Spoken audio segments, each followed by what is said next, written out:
दोस्तों, इस वीडियो में मैं बात करता हूँ पिछले 24 घंटों की बारिश की और साथ ही साथ अगले 10 दिनों की संभावनाओं की। 10 दिनों की संभावनाएँ आपके लिए काफ़ी मददगार होती हैं, जो आपको जानना चाहिए। और हालाँकि कई बार वो 10 दिनों का जो पूर्वानुमान होता है, वो पूरी तरह से बदल जाता है। क्योंकि ये मॉडल का प्रोजेक्शन है, हवाओं की दिशा का अनुमान लगाया जाता है कि आज इस तरह की है, कल इस तरह रहेगी और इसी के आस-पास की हवाएँ रहेंगी, कोई और डिस्टर्बेंस नहीं है, तो ये रिदम बना रहेगा। ये रिदम अगर रहा तो ये कंडीशन होगी। हालाँकि अगर वो रिदम टूट जाता है, वो लय टूट जाती है हवाओं की या परिस्थितियाँ बदल जाती हैं एटमॉस्फेयर यानी वायुमंडल की या समुद्र की सतह की या ज़मीनी भागों की, तो उसमें मौसम का जो प्रोजेक्शन है अगले 10 दिनों का वो पूरी तरह से बदल जाता है। एक बात इसमें बता दूं सबसे पहले कि मानसून की विड्रॉल की लाइन अब कहां पहुंची है।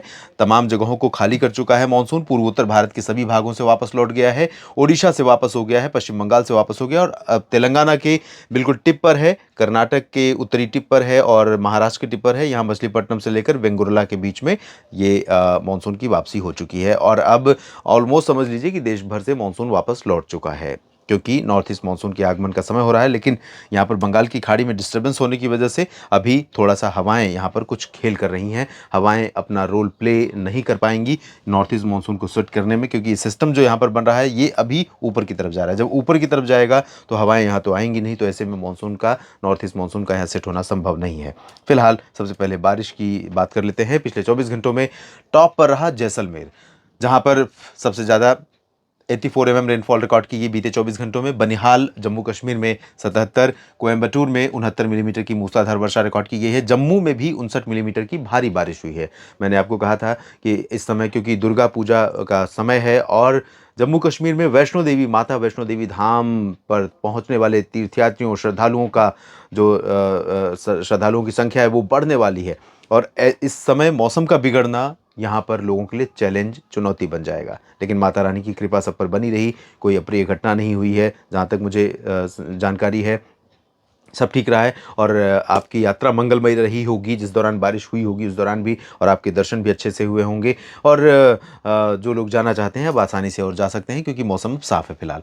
सेलम में तमिलनाडु में 54 मिलीमीटर, मैंगलोर बाजपे में 52 मिलीमीटर वर्षा रिकॉर्ड की, काजीगुंड जम्मू कश्मीर में 47, तंजावुर तमिलनाडु 45, मदुरई 36, नजीबाबाद उत्तर प्रदेश 35, मैंगलोर पनम्बूर में 31 मिलीमीटर, फलौदी और वलपराई में 31 मिलीमीटर, नागपट्टिनम में 29, कराईकल में 28, शिमला में 27 मिलीमीटर बारिश हुई है।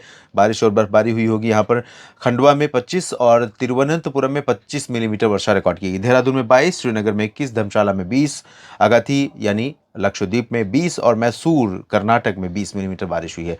गुलमर्ग में 19 मिलीमीटर बारिश हुई है और नारनौल में हरियाणा में 19 मिलीमीटर वर्षा रिकॉर्ड की गई। कन्नूर में 18, ननकाउरी में अंडमान निकोबार में 18, करनाल में 17, एयरकार्ड में 16, 15 मिलीमीटर मुरादाबाद में, मुक्तेश्वर में 14, 13 मिलीमीटर बारिश रिकॉर्ड की गई है 3 जगहों पर। ये हैं चंडीगढ़, सुंदरनगर, तिरुचिरापल्ली, बहराइच और बहराइच से लेकर के ये आप देख सकते हैं चुरू, हरदोई और मनाली समेत मोरमुगांव तक 12 मिलीमीटर आंकड़ा रहा। सीकर में 11, मेरठ में 10, पिलानी में 10, 9 जोधपुर में और अंबाला में 8 मिलीमीटर, साथ ही साथ मंडी और ऊना में 8 मिलीमीटर, 7 मिलीमीटर बारिश रिकॉर्ड की गई है अमनी देवी, धर्मपुरी, हिसार और होनावर में। तो देश के कई जिलों, कई शहरों में वर्षा रिकॉर्ड की गई बीते 24 घंटों में, लेकिन अब अगले 24 घंटों में बहुत कम बारिश होने की संभावना है।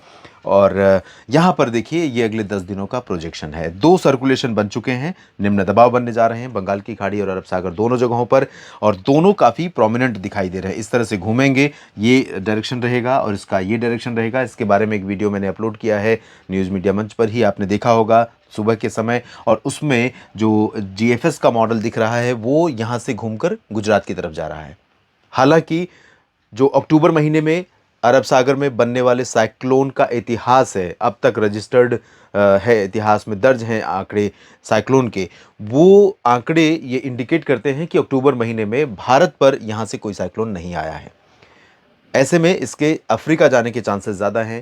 अगर हम ट्रैक रिकॉर्ड देखें पिछला तो उसके आधार पर भी, साथ ही साथ समुद्र की सतह की परिस्थितियाँ, टेम्परेचर की बात करें, प्रेशर ग्रेडियंट और साथ ही साथ विंड शेयर, एटमॉस्फेरिक कंडीशन, तो इसके जाने की संभावना ओमान या यमन के बीच में है। लेकिन कभी कभी परिस्थितियाँ बदल जाती हैं और परिस्थितियाँ इसलिए बदल जाती हैं क्योंकि जो क्लाइमेट हम देख रहे हैं आज के समय में वो पहले की तुलना में काफ़ी चेंज हो रहा है। क्लाइमेट मतलब साइकिल, जो निश्चित है कि इस तरह से चलता रहेगा। इस महीने में ये होगा, इस महीने में ये होगा, इस महीने में ये होगा। लेकिन उसमें आप देख रहे हैं ना, थोड़ा-सा वेरिएशन देखने को मिल रहा है। आमतौर पर जून से सितंबर के बीच में बारिश होती है। कभी-कभी जून के पहले ही मानसून आ जाता है काफ़ी पहले, और अक्टूबर के मध्य तक मानसून रहता है। या जाड़ा की सर्दी की बात करें तो सर्दी कभी देर से आती है और देर तक पड़ती है, मार्च तक।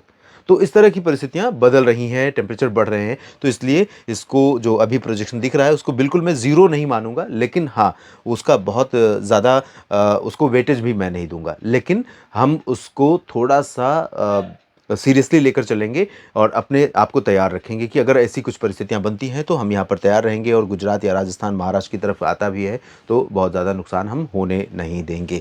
लेकिन फिर भी अगर ये पश्चिम की तरफ जाता है, इसके बावजूद ये कर्नाटक और यहाँ तक कि मुंबई और गोवा तक के तटों पर असर डालेगा, और केरल से लेकर इन भागों में कई जगहों पर बारिश होगी, हवाएँ चलेंगी।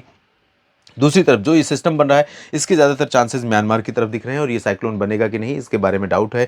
अभी इसके बारे में भी कंफर्म नहीं है, डिप्रेशन तक के चांसेस ज़रूर लग रहे हैं। लेकिन अगर साइक्लोन बना तो भी इसका असर यही रहेगा, और ये सिस्टम डिप्रेशन तक बन सकता है या low pressure, well-marked low pressure के रूप में आगे बढ़ेगा, तो ये उत्तरी तटीय आंध्र प्रदेश से लेकर उड़ीसा और झारखंड, पश्चिम बंगाल और पूर्वोत्तर भारत को प्रभावित करेगा। और इसी दरमियान में 1-2 डब्ल्यूडी उत्तर भारत के भागों पर पहुंचेंगे अगले 10 दिनों के बीच में ही। तो थोड़ी बहुत वर्षा पहाड़ों पर और मैदानी इलाकों में राजस्थान, हरियाणा, पंजाब, दिल्ली, उत्तर प्रदेश में भी देखने को मिलेगी। डिटेल जानकारियाँ हर दिन मैं आपको देता रहता हूँ मौसम तक चैनल पर, लगातार जुड़े रहिएगा। इस वीडियो में फिलहाल इतना ही। जानकारी कैसे लगी आपको ज़रूर बताएं, आप लिखकर ज़रूर बताएं, और लाइक और शेयर करना ना भूलें। धन्यवाद।